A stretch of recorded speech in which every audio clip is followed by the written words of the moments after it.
तुमचे प्रवक्ते ते परत मराठीचे अभ्यासक बी आहेत, पुन्हा ते प्रवक्ते बी आहेत आणि मराठा समन्वयक बी आहेत. तुमच्या ऑफिसमध्ये मराठ्यांना विरोधी करणारे ओबीसीचे नेते तुमच्या बाळासाहेब भाऊंला कस काय? ते तर तुम्हाला विषय देतात. मग तुम्ही सांगितलं का दाटून मला विषय द्यायचा आहे, पण मराठ्याच्या विरोधात जरांगेच्या विरोधात आंदोलन कर? हे दोन कारण सांगितले तुम्हाला आता. आणि तिसरं सांगतो, तुम्ही जे मराठ्यांच्याच काही समन्वयकाला माझ्या विरोधात आंदोलन करायला लावताना ते सुद्धा तुमच्याच पक्षाचे, तुमच्या पक्षाच्या कॉलेज आहे संभाजीनगरला, तिथं बैठका होत्यात माझ्या विरोधात, तुमच्या सांगण्यावर होत्या एकनाथ शिंदे साहेब. एक गुण मी पण लागतो आणि एक गुण अंगावर पण घालता का? तुमच्या पक्षाचा नेता कार्यकर्ता त्याचं कॉलेज संभाजीनगरला, तिथं बैठका होत्यात आणि ते सगळेच तुमच्याच पक्षातले लोक आहेत. कशाला रे असं विस्तारित शिंदे साहेब? ठासून करावं, काय करायचं, मैत्री करावं तर ठासून करावं, शत्रुत्व करायचं ठासून करावं. तुम्ही असे छक्केपंजे खेळताल असं मला कधीच अपेक्षा नव्हती शिंदे साहेब तुमच्याकडून. कारण आम्ही मराठीच्या पोरांना तेवढ्या खस्ता खाल्ल्या तुमचे लोक निवडून आणताना. आम्ही थोडं बी लक्ष दिलं नसतं ना, तुमचे लोकच निघले नसते.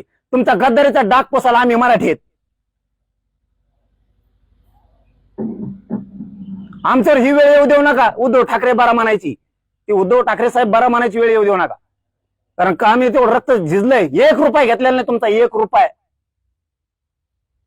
लोक इथं प्रचाराला नुसतं बाहेर जायचं म्हणलं तरी 500 रुपये तिकीट कावायला घेतात, 1 रुपया नाही.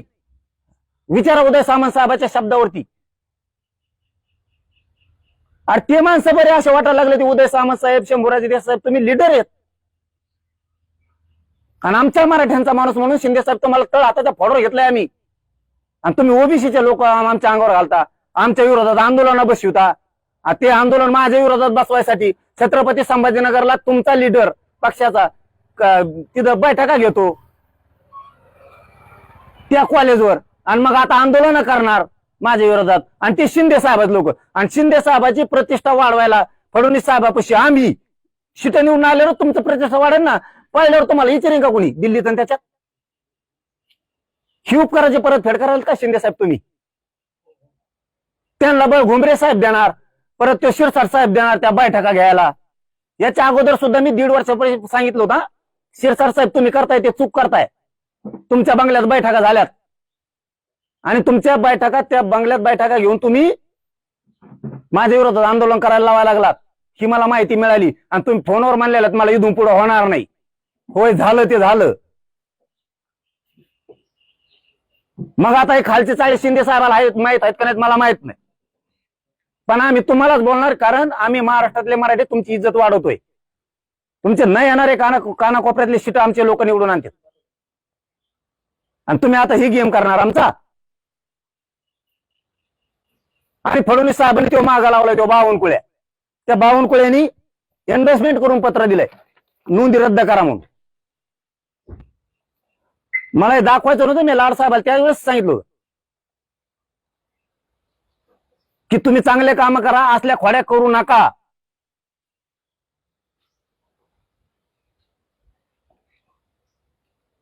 हे बावनकुळ्यांनी दिलेलं इन्व्हेस्टमेंट करून पत्र बीडच्या कलेक्टरला तात्काळ नोंदी रद्द करण्यात याव्यात. रद्द नाही होणार तर काय होणार? राजकीय दबावातून मराठ्या हो, मराठ्यांना प्रश्न विचारतोय, होणार नाही तर काय होणार? होणार नाही तर काय होणार? कितीही खरं असू द्या मराठी हो, आपलं प्रमाणपत्र रद्द होणार नाही तर काय होणार? सत्ता त्यांजवळ आहे, अधिकारी त्यांच्या हातात आहेत. जे बोगस बोगस उठवले कालपासून प्रमाणपत्र धोक्यात आले, प्रमाणपत्र जरांगे पाटलाचं आंदोलन धोक्यात आलं. अरे मी लढू शकतो मराठी हो तुमच्या लेकरा बाळासाठी, फक्त लढू शकतो. हे जर रद्द करायला लागले तर मी काय करू? त्याच्यासाठी तुम्हाला उठाव करावा लागणार आहे. आता यांचा माज जिरावा लागणार आहे आपल्याला. मी फक्त लढू शकतो. आणि अशा टायमाला समाजातल्या अभ्यासकांनी, समाजातल्या संघटनांनी, समाजातल्या समन्वयकांनी एका बाजून लढावं लागतं. जसं ते लढते तसं सरकारचं ऐकून माझ्या विरोधात नाही आंदोलन करावं लागत.